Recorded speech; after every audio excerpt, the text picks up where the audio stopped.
তো ঘটনাটি হলো আমাদের কাছে এই মাসের 17 তারিখে ফারুক মন্ডল বলে এক ব্যক্তি, যার বাড়ি হচ্ছে স্বরূপনগর থানার সারাফুল গ্রামে, ওনার কাছ থেকে আমাদের উস্তি থানাতে একটা কমপ্লেন আসে যে কিছু ব্যক্তি যারা আছে, গোলাম মোস্তফা, রামিনুজ্জুন শেখ, আফ্রিদি শেখ, এরা প্রত্যেকের বাড়ি রাজারহাট, মোল্লাপাড়া, সিরাকল।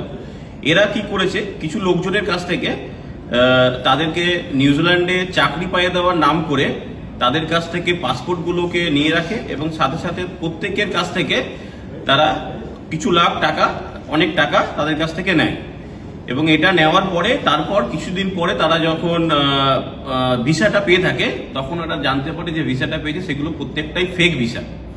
তো আমরা এই কমপ্লেনের ভিত্তিতে আমরা একটা উস্তি থানায় কেস রেজিস্টার করি অ্যাপ্রোপ্রিয়েট সেকশন অফ বিএনএস, তার সাথে সাথে ইমিগ্রেশন অ্যাক্ট এবং পাসপোর্ট অ্যাক্টের অধীনে।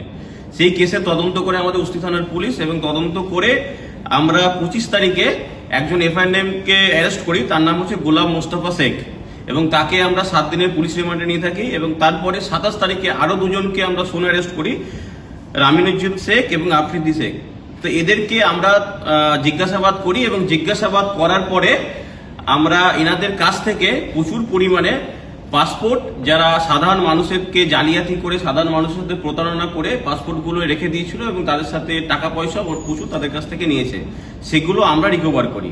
এবং তার সাথে সাথে আমরা এই রামিজউদ্দিন শেখ আর আফ্রিদি শেখের বাড়িতে দুটো গাড়ি, 4 হুইলার গাড়ি রিকভার করি। সেই গাড়ির বনেটের মধ্যেও আমরা অনেকগুলো পাসপোর্ট পাই। এবং তারপরে আমরা গোলাম মোস্তফা শেখ ওনার বাড়িতেও যাই এবং ওনার বাড়ি থেকেও আমরা অনেক পাসপোর্ট রিকভার করি। তো পুরো ঘটনাটা তদন্ত করছি। তদন্ত করে আমরা জানতে পারি যে আরো কিছু লোক আছে যারা রাজারহাট, মোল্লাপাড়া, উস্তি থানাতে আছে, যেমন কালাম উদ্দিন শেখ, কবির উদ্দিন শেখ, মুর্শিদ শেখ। এরা এই চক্রের সাথে যুক্ত এবং পুরো একটা র্যাকেট এরা চালাচ্ছে, যেখানে সাধারণ মানুষকে প্রতারণা করছে ভুয়ো পাসপোর্ট, ভুয়ো ভিসা সেটাকে দিয়ে। স্যার, কতগুলি পাসপোর্ট রিকভারি হয়েছে? আমরা পাসপোর্ট রিকভারি এই যে কেসটাতে এখনো পর্যন্ত আমরা প্রায় 22টা মতো পাসপোর্ট রিকভারি করেছি টোটাল। এবং তাছাড়া পুরনো একটা আমাদের কেস হয়েছে সেম মোডাস অপারেন্ডি, সেম কেসে, সেখানে 100টার উপরে পাসপোর্ট আমরা রিকভারি করেছি। পাসপোর্টগুলো আজ এগুলো কি ওনাদের বৈধ পাসপোর্ট? এই পাসপোর্টগুলো বৈধ পাসপোর্ট, বিভিন্ন লোকের বৈধ পাসপোর্ট, সেইগুলোকে নিয়ে রেখে দিয়েছেন এবং নিয়ে রেখে দিয়ে তাদের কাছ থেকে টাকা আদায় করেছেন। কিন্তু যে ভিসাটা এনারা প্রদান করছেন সেই ভিসাটা ফেক ভিসা। স্যার, যে টাকাটা নেওয়া হয়েছিল সেই টাকা কি রিকভারি হয়েছে?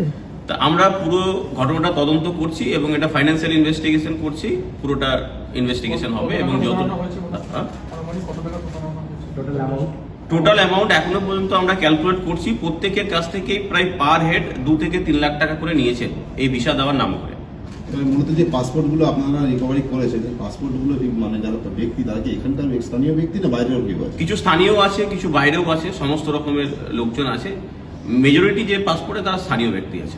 যারা এই পাসপোর্ট সংক্রান্ত যারা দিয়েছে বাইরে ভিসার জন্য টাকাটা, সেই অর্থটা কি ব্যাংকের মাধ্যমে প্রদান করেছেন, নগদ প্রদান করেছেন? কেউ নগদ প্রদান করেছেন, কেউ কিছুটা ব্যাংকিং ট্রানজাকশন করেছেন। পুরোটা আমরা ইনভেস্টিগেট করছি। সেক্ষেত্রে কি আপনারা ব্যাংক থেকে কোনো ডকুমেন্ট রয়েছে ওনার নামে, যে ভিকটিমদের নামে যে টাকা? এটা ইনভেস্টিগেশন হচ্ছে, ওটা আমরা ইনভেস্টিগেশন করছি, ফাইন্যান্সিয়াল ইনভেস্টিগেশন এটাতে করছি। স্বরূপনগরের ব্যক্তি ফার্স্ট কমপ্লেইনটা করেন, স্বরূপনগরের ব্যক্তি থানা সারাপুল গ্রামের ফারুক মন্ডল, উনি ফার্স্ট কমপ্লেনটা করেন এবং পুরোটা তদন্ত করে আমরা অনেক লোকজনের সাথে লিঙ্ক এটা পাই এবং বাকিদেরকে আমরা কেসে ট্যাগ করছি।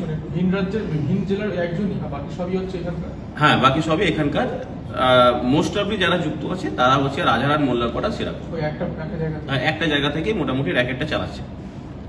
টোটাল অ্যারেস্ট 3 জন।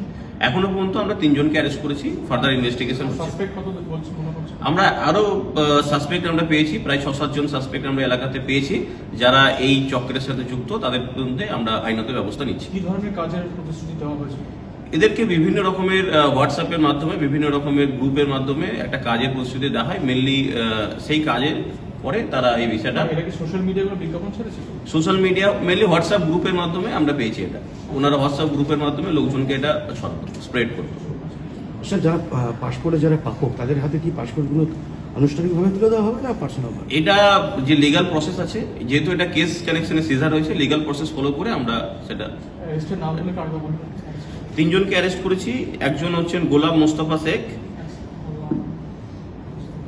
হ্যাঁ, সেকেন্ড হচ্ছে রামিচুদ্দিন শেখ এবং আফ্রিদি শেখ। বাড়ি স্যার?